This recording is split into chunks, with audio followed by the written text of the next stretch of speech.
Let's dive into Oklahoma, Iowa State. Shall we start there?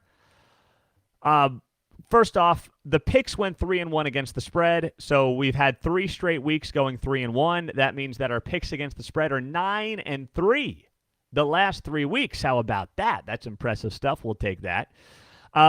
Then, you look at this game itself. Oklahoma wins 27-13.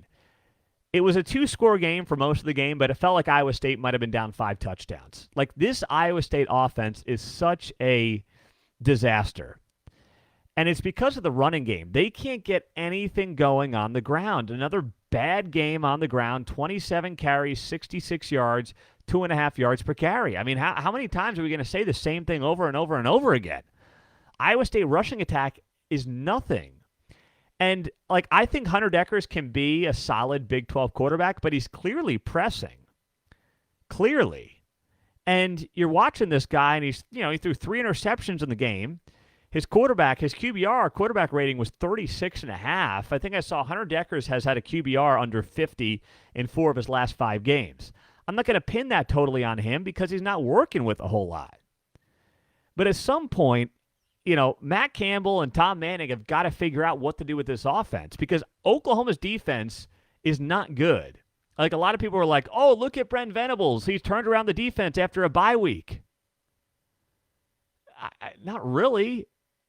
I mean, I'll take you out to Olathe North here in the Kansas City area, and their defense would look pretty darn good against Iowa State's offense. I don't know. It's really underwhelming. Now, I'll say this. You want me to give some credit to the Iowa State offense? Sure. I'll give some credit to the Iowa State offense. One in particular, they went for it on 4th down from their own 47-yard line. That was encouraging to see. It's also a belief on the defensive side of the ball, but at least they're doing some things like that you have to do to try to get things going when you're Iowa State on offense. But, the Cyclones, the defense is there, as it seems to be every week, but eventually it's going to get worn down. Oklahoma, to its credit, did look good. Eric Gray had a great game. Dylan Gabriel was okay. Jalil Farouk was impressive through the air for the Sooners. But Oklahoma did enough. I mean, if you told me OU would score 27 in this game, I would have said they would win because I don't think Iowa State can get to 30 points.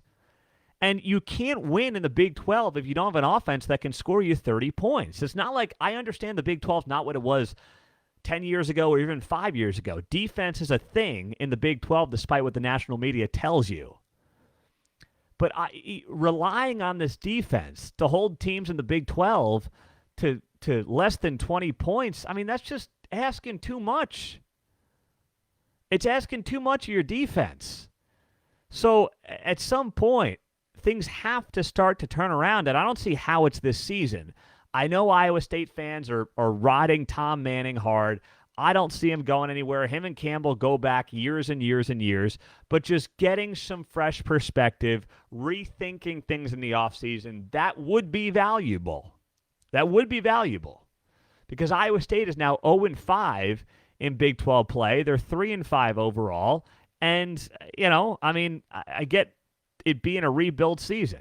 We know how many close losses they had. I mean, they've had, 4 Big 12 losses by a total of 14 points. Then they lost yesterday's game by 14 points. But at some point, if it's not working, the definition of insanity is doing the same thing over and over and over again and expecting a different result. So, Oklahoma, to its credit, they're 2-3. I can't see any way, even if OU wins out, they end up playing for a Big 12 championship game. But, and I still don't think OU's all that good, to be honest. I just think Iowa State is in a real rut right now. But kudos to the Sooners. They get the win. Brent Venables, he's got to string together. He's got, 4 games left in the Big 12. He's got to go 3-1. To at least make the fan base feel better about this season, get a big bowl win or a good bowl win, and then go to the offseason and get your guys in here. That's what Brent Venables has to do. Next up,